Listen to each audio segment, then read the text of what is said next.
جیسا کہ یہ مسئلہ جو آپ کے سامنے پیش کروں گا آسان فقہی مسائل صفحہ نمبر 159 پہ مل جائے گا، پوری تفصیل ہے۔ 7 ایسی چیزیں ہیں جن سے آپ کا وضو نہیں ٹوٹتا ہے،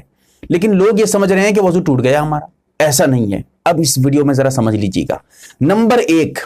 نزلہ یا زکام، ناک سے کسی وجہ سے سردی وردی ہو جاتی ہے تو ناک سے پانی نکلنے لگتا ہے،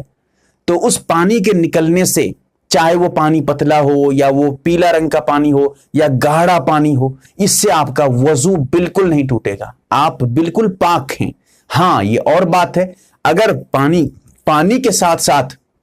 ناک سے خون بھی آنے لگے پھر مسئلہ دوسرا ہے، ٹھیک ہے۔ نمبر 2، وضو کرنے کے بعد کھانے پینے سے آپ کا وضو نہیں ٹوٹتا ہے، چاہے آپ گوشت کھائیں، چاہے آپ اونٹ کا گوشت کھائیں، یا چاہے آپ کوئی کچا کھانا کھائیں، روٹی کھائیں، پیٹ بھر کے کھانا کھائیں، یا کوئی بھی پانی پی لیں،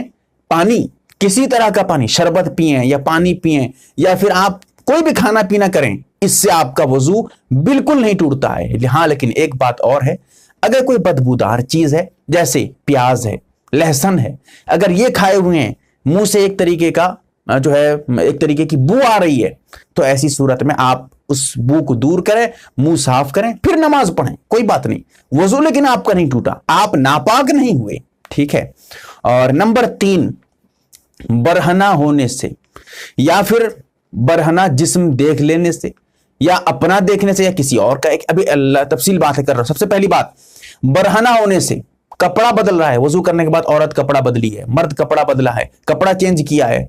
بالکل برہنہ پورے کپڑے اتار دیا، دوسرا کپڑا پہنا، کوئی بات نہیں، اس سے آپ کا وضو نہیں ٹوٹا، وضو بالکل ابھی بھی باقی ہے آپ کا۔ اسی طرح دوسرے کا جسم سطر دیکھ لیا، اپنا سطر دیکھا تو کوئی دقت نہیں، دوسرے کا سطر دیکھا،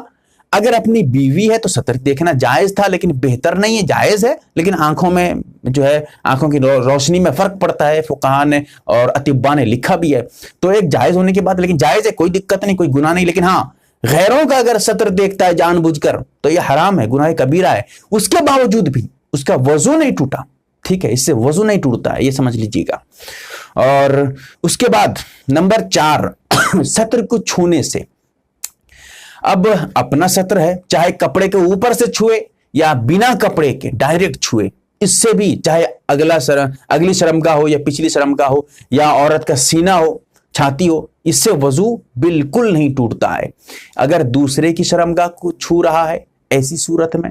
اگر اس طرح چھو رہا ہے، اپنی بیوی ہے تو جائز ہے، کوئی گناہ نہیں ہے، اس سے بھی وضو نہیں ٹوٹا، لیکن ہاں اگر کسی غیر بیوی کے علاوہ کسی اور کی سطر کو چھو رہا ہے، چھوٹا سا بچہ 2 مہینہ 4 مہینہ کا، اس کی بات دوسری ہے، لیکن شہوت کے ساتھ جس کو دیکھا جا رہا ہے اس کے بارے میں کہہ رہا ہوں، اگر اس کو چھو رہا ہے تو حرام ہے، گناہ کبیرہ ہے، یاد رکھیے گا دوسرے کے سطر کو چھونا، لہٰذا اس طرح حرام کام ہوا لیکن اس کے باوجود بھی وضو نہیں ٹوٹا، وضو ابھی بھی باقی ہے، ٹھیک ہے۔ لیکن ہاں کوئی اگر حرام کام، ناجائز کام، کوئی گناہ کے کام ہو جائیں، اس سے وضو کمزور ہو جاتا ہے، دوبارہ وضو کر لینا بہتر ہے، اچھا ہے، لیکن وضو ٹوٹتا نہیں ہے، ٹھیک ہے، یہ سمجھ لیجئے گا۔ اور نمبر 5، عورت کو دیکھنے سے وضو نہیں ٹوٹتا ہے، غیر محرم کو دیکھنے سے وضو نہیں ٹوٹتا ہے، دیکھنا حرام ہے، ٹھیک ہے، قصدن دیکھے گا تو گناہ کبیرہ ہے غیر محرم کو، لیکن وضو نہیں ٹوٹا۔ اسی طرح اگر بیوی کا بوسہ لے رہا ہے، عورت کو چوم رہا ہے، بوسہ لے رہا ہے، چما چاٹی کرتا ہے، اس سے بھی وضو نہیں ٹوٹا، لیکن ہاں اگر مزی خارج ہو جائے،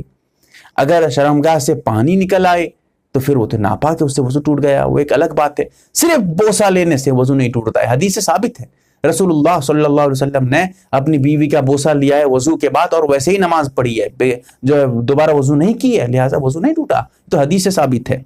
اور اس کے بعد نمبر 6، آنکھ سے پانی نکلے، رونے سے، آنسو کی وجہ سے، کسی وجہ سے وہ رویا، تکلیف ہوئی اس کو، آنکھ سے آنسو آ گئے، اس کا وضو نہیں ٹوٹا۔ اسی طرح دھول آنکھ پہ گر گئے، اس سے بھی وضو نہیں ٹوٹا، پانی اگر آنکھ سے نکل آتا ہے۔ اسی طرح سرما لگایا، آنکھ سے پانی نکل آیا، اس سے بھی وضو نہیں ٹوٹا، لیکن ہاں کسی بیماری کی وجہ سے اگر آنکھوں میں درد ہو اور اس بیماری کی وجہ سے آنکھوں سے پانی نکلنے لگے تو ایسی صورت میں درد کی وجہ سے پانی نکلنے لگے تو اس کا وضو ٹوٹ جاتا ہے، ٹھیک ہے۔ اور نمبر 7،